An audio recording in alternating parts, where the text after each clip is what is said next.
News from Hiroshima ahead of the G7 summit. You have to think that no one can survive the bomb. Next year, there will be a G7.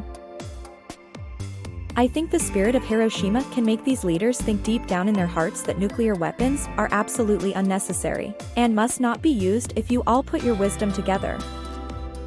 Let's do it together.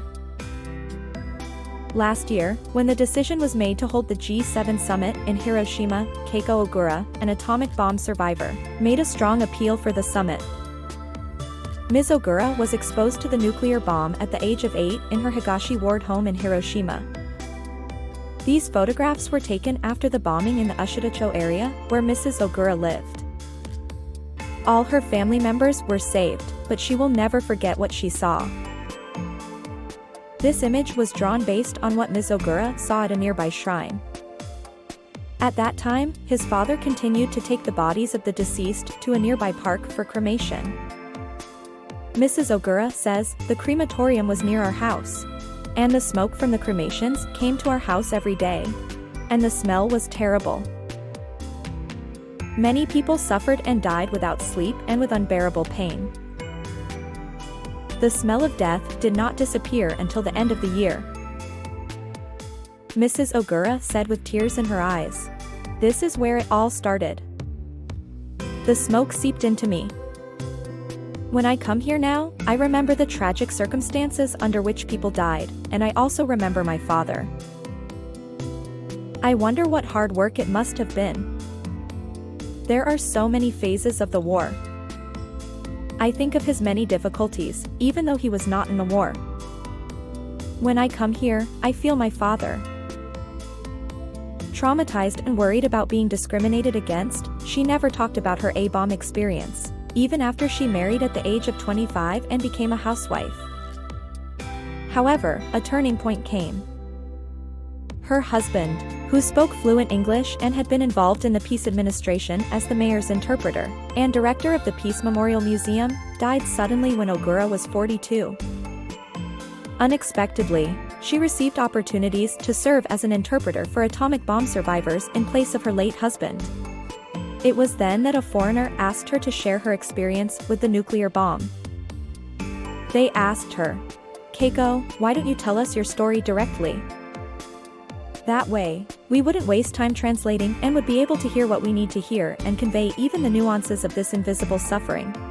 In her self-taught English, Mrs. Ogura was asked about her experience with the atomic bomb, and the requests kept coming, and before she knew it, she had been telling her story in Japan and abroad for more than 40 years. Last year, when she turned 85, she traveled to the United States again. Giving a lecture in English, she said, Please think together about what we can do. I don't know the good answer, but we must work together. We spread the idea of peace with the motto, if we dialogue, we can understand each other. In many places, this has led to action.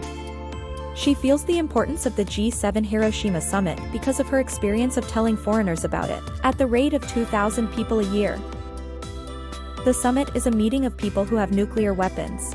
So it is always something that leaders remember when making decisions. I remember being in Hiroshima and that this disaster happened even though a small atomic weapon was used. If you visit the museum, even for 10 minutes, I am sure that as a human being, you will be able to think about what it means. On the other hand, the current state of the world cannot be viewed with optimism. One day Ms. Ogura attended a seminar where experts talked about the current state of nuclear disarmament and non-proliferation. Experts said, "Security is now weak at best, the post-World War II Rust Belt is growing, and there is nothing we can do to stop it. Conflicts are becoming increasingly digital, and new technologies of warfare are creating very complex situations. Hybrid wars are occurring, with the use of weapons never used before. It is important to create a new order of international law. The horrible situation emerging with Russia's invasion of Ukraine also includes cyber attacks, where conflicts between countries are digitized, and electricity, telecommunications, and finance are threatened, in addition to the threat of biological and chemical weapons. This is the current situation in the world. In response to this situation, Ms. Ogura said, "At first, I was desperate. I think it is difficult, but there is definitely a key, even if it is small. If Hiroshima can be known in the world as a place that reminds people to think, I don't want war, and the worst thing in the world is nuclear weapons, then I think the first step of the summit will have been a success."